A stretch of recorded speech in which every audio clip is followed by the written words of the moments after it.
Hi, it's me again with Corel Draw Tips and Tricks. And just a little short note. I just did a video about the boundary tool, and somebody said when they do it, the boundary fills in with color, and mine doesn't. Well, the reason it's filled in with color is because you have anything that you make, any object you make is going to be, I changed mine, so it would do that. You see right here with nothing selected, you've got yellow, or I have yellow, I created that.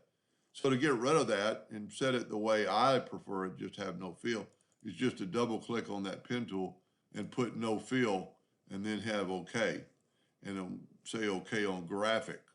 So now when we create an object, it doesn't have a fill, and the same thing with the boundary tool.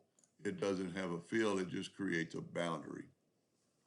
So it's all to do with what you've suggested for your graphic to be. Like I like to draw in hairlines, so all mine are in hairline.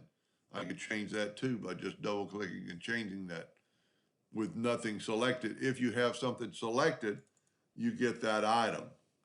But if you want to change it, have nothing selected, and you come up with a whole different screen and you pick graphic and then change it. Hope that answered their question, and thank you for watching.